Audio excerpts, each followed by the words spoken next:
The waiter poured the water into her glass for the third consecutive time, but the chair on the other side of the table remained persistently vacant.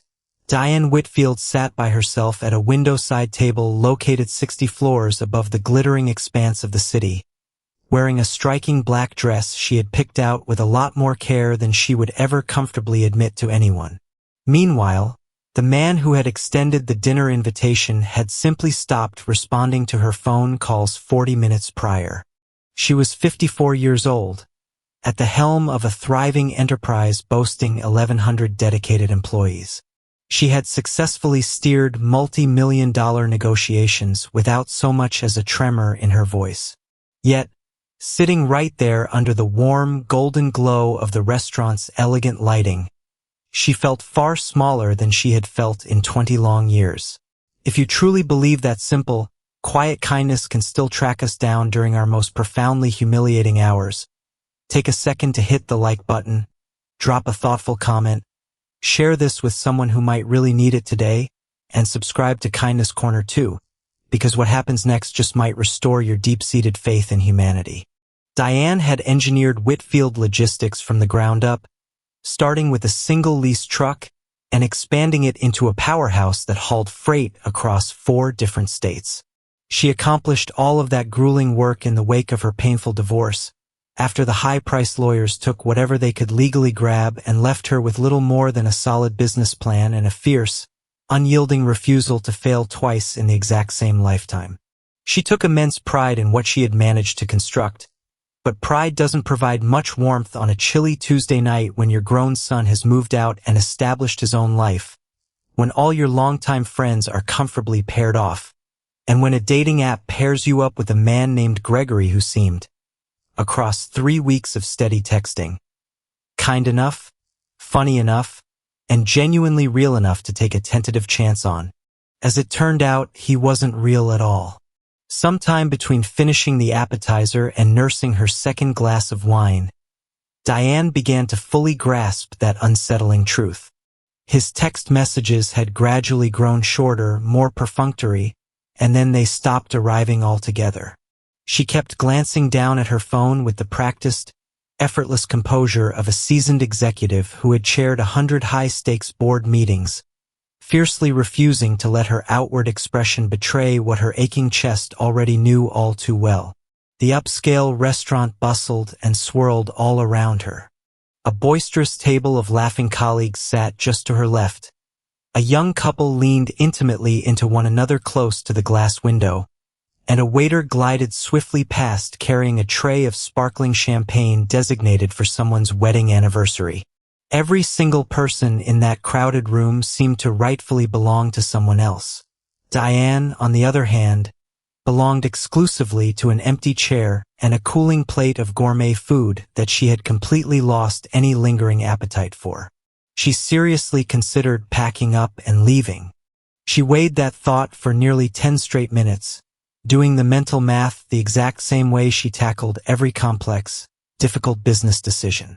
Was it genuinely worse to sit right here by herself for a little while longer, or to stand up and let the entire dining room watch a lone woman walk out the door in her absolute finest attire? Ultimately, sheer dignity compelled her to stay seated for one moment too long, and that single, lingering moment altered the course of everything. That was the precise moment when Daniel Reyes stepped past her table, carrying his young daughter fast asleep against his broad shoulder. He was 38 years old, a grieving widower, and a solo father raising a spirited 7-year-old girl named Mia. He had brought her to this upscale establishment for one simple reason. It was her birthday, and he had made her a sacred promise 6 months ago, long before her mother's illness took a devastating turn for the worse, before the emotional funeral, and before his entire world completely folded in on itself, that when she finally turned 7, they would celebrate by eating somewhere high up that offered a panoramic view of the entire metropolis. He had honored that heartfelt promise, even though walking through those front doors completely alone with a little girl wearing a silly paper crown nearly broke his spirit. And even though every fiber of his being was screaming at him to cancel the whole thing and stay safely tucked away at home under a warm blanket instead, he kept his word because certain promises serve as the absolute final threads holding a fractured human being together. And Daniel Reyes simply wasn't a man who let go of important threads. He noticed Diane the exact way you notice someone who is trying extraordinarily hard not to be noticed at all. Her hands were folded far too neatly on the linen tablecloth. Her spine was held rigidly straight. Her gaze kept darting toward the main entrance before snapping away just as fast, acting as if she felt deeply ashamed for having looked in the first place. He almost kept walking. He reminded himself quietly that it really wasn't any of his business. He carried more than enough heavy sorrow of his own without voluntarily taking on the visible pain of a total stranger. But just then, little Mia stirred against his shoulder, murmuring something soft about the bright overhead lights, and caught up in that tiny, innocent movement, Daniel found his footsteps slowing down right beside Diane's table instead of carrying him onward. He didn't lean in to ask, "Are you okay?" He didn't bluntly inquire, "Were you stood up by someone?" Instead, he asked one simple, unassuming question, pitching his voice low enough, Clear's throat, that only she could hear it. "Would it be completely all right if my daughter and I kept you company for a few minutes? She is utterly convinced that tonight is pure magic, and frankly, I think she might just be right." Diane looked up sharply, meeting his gaze, taking in the tired, authentic kindness etched across his face, the sleeping child wearing her paper crown, and the presence of a total stranger who had somehow recognized her profound hurt without ever having to name it out loud, thereby offering her an easy exit route that cost her absolutely nothing. For a brief second, she found herself completely speechless. She had spent her entire adult life serving as the dependable anchor who rescued everyone else around her, her employees, her son, and ultimately herself, and she had entirely forgotten what it felt like to be handed a small, unexpected mercy by someone who expected nothing whatsoever in return. Finally, she managed a soft, "Yes." Daniel gently settled Mia into the vacant chair right across from Diane. The little girl woke up just enough to blink sleepily at the stranger sitting opposite her and, with that wonderfully unfiltered candor unique to children, asked straight out whether Diane happened to be a real princess because her black dress resembled the night sky and her sparkly earrings looked just like distant stars. Diane let out a genuine, resounding laugh, her very first real laugh in weeks, and told Mia that she supposed she might indeed be a very tired princess who had just wrapped up a long, grueling day working at her castle, which was really just a massive downtown office building. Mia found this revelation endlessly amusing. Daniel caught himself smiling broadly for the first time since the memorial service, watching his daughter chat animatedly with a woman she had only known for 90 seconds as if they were lifelong friends. They ended up sharing the table together. Daniel offered a polite, half-joking apology, expressing his sincere hope that he wasn't intruding on someone else's carefully laid-out plans, and Diane, surprising even herself, decided to share the unvarnished truth. She told him honestly that she had been waiting for a date who never bothered to show up, that she felt foolish sitting there all dressed up with a full glass of wine facing an empty seat, and that she had been on the absolute verge of walking out right before he happened to walk past her.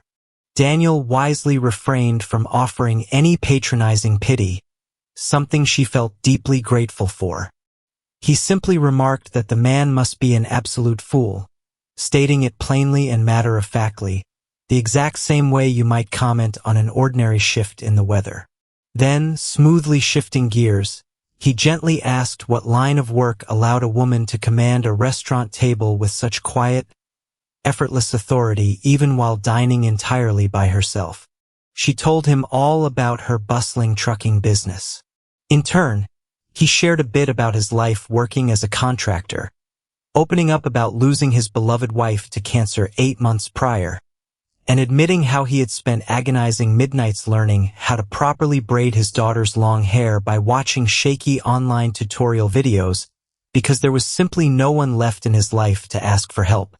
He spoke without fishing for cheap sympathy, adopting that specific tone people use when profound grief has transformed from a raw, bleeding wound into just another permanent, everyday fact of their existence.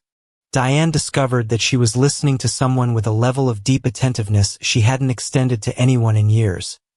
Not putting on a performance of forced patience, not impatiently waiting for her turn to speak, but simply absorbing every word because something raw and genuine in this strange man's honesty had finally unlocked a heavy door inside her that she had kept tightly bolted ever since her bitter divorce.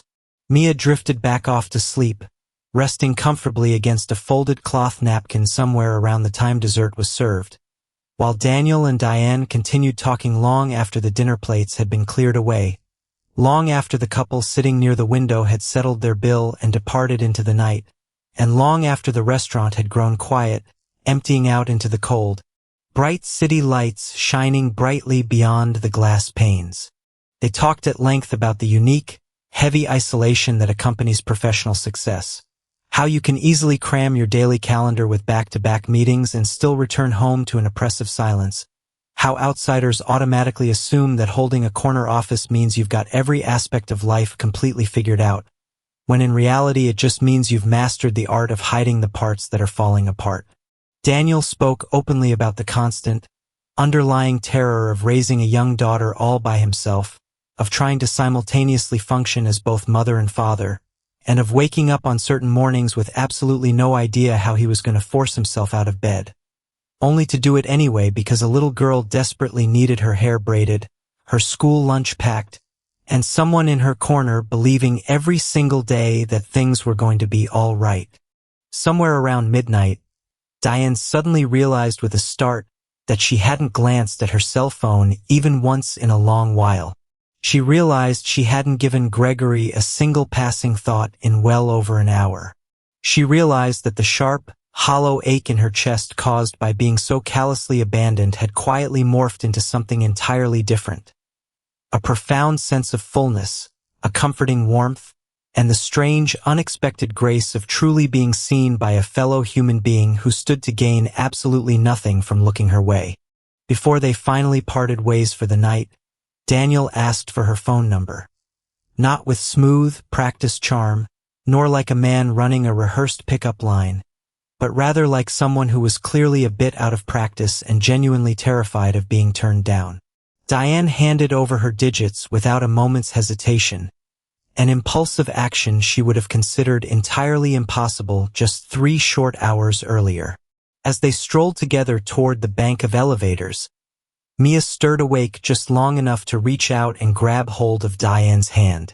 Diane, who had spent countless years forcing herself to remain the absolute strongest person in every room she entered, felt her eyes suddenly well up with hot tears that she didn't bother trying to hide anymore. In the ensuing weeks, what started out as a completely accidental, fleeting kindness blossomed into something neither of them could have ever anticipated. Daniel kept in touch, avoiding grand, sweeping gestures in favor of steady, reliable consistency. A quick check-in message after a particularly grueling workday, a shared photo of Mia's latest artistic drawing, or a simple, sweet text letting her know he was thinking of her.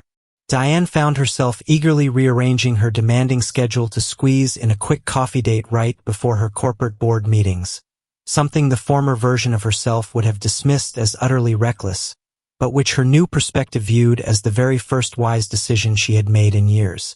She arranged to see Mia again, this time properly and intentionally, meeting up at a local neighborhood park on a sunny Saturday afternoon, where she happily spent 2 solid hours being carefully instructed on the correct, approved method of pushing a playground swing by a 7-year-old supervisor who took her heavy responsibilities extremely seriously. It wasn't some magical fairy tale romance that materialized overnight without a hitch. There were plenty of difficult days to navigate as well. Daniel's profound grief still managed to ambush him unexpectedly without any warning.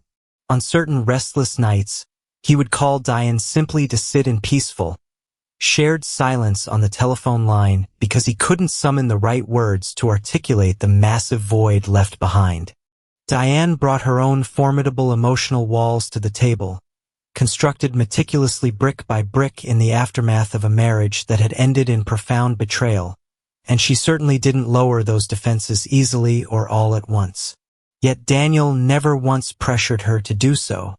He simply kept showing up day after day, choosing to ask gentle questions instead of making heavy demands, prioritizing quiet patience over rushing things, and slowly, in the exact manner that genuine trust is always built, not through massive leaps, but through a series of small, repeated proofs, Diane gently led him past her guard.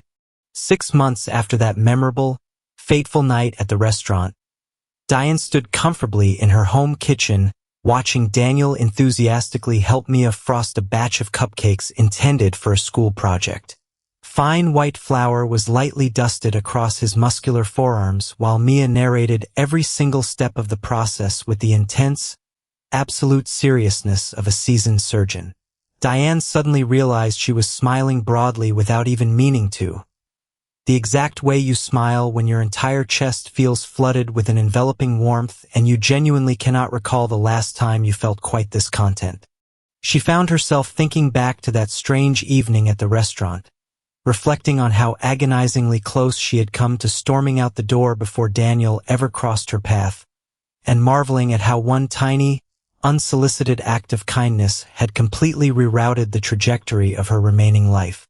She pondered how the absolute worst moment of her entire evening, being dumped, humiliated, and forced to sit completely alone beneath those bright golden lights, had actually turned out to be the exact catalyst where all the good things finally began. She understood something profound in that quiet moment, a truth she would later try to articulate to anyone willing to listen. The people who ultimately show up to support you aren't always the ones you expected to find there. And the dark nights that temporarily break your heart don't always spell the end of your story. Sometimes, the person who steps in to rescue you isn't chasing any hidden agenda or looking to take anything from you at all. Sometimes, they are simply a tired father carrying his sleeping little daughter past your table, picking up on your hidden pain without ever needing to label it out loud, and deliberately choosing, in a world that so frequently trains us to look away and mind our own business, to stop and ask one simple, profoundly generous question instead. If this heartfelt story struck a deep chord within you, if it reminded you that kindness still manages to find its way straight to the people who require it most, please take a brief moment to like this video and drop a comment telling us about the specific part that moved you the most. Share it widely with someone who might genuinely benefit from hearing this story tonight, and don't forget to subscribe to Kindness Corner, so you never miss out on our upcoming pieces. Before we wrap things up, we have one small request to make. If you have ever been either the stranger who unexpectedly received a burst of unprompted kindness or the compassionate soul who offered it out of the blue, we would love for you to type the single word kindness in the comments section below so we can visually witness just how many hearts this narrative has touched tonight. Diane Whitfield never did find out what ultimately happened to the man who left her waiting alone that evening, and in time, she completely stopped wondering about it altogether. After all, she had successfully discovered something immeasurably better than a hollow apology. She had found a warm, loving family she never even realized she was missing out on, one constructed not through grand, cinematic romantic gestures, but from a single quiet question posed by a passing stranger who simply made the choice to care. And perhaps that represents the truest, most authentic kind of love story there is. Not the one that kicks off with loud fireworks and flashiness, but the one that begins quietly with someone simply noticing your existence when the rest of the busy world has already walked right on by.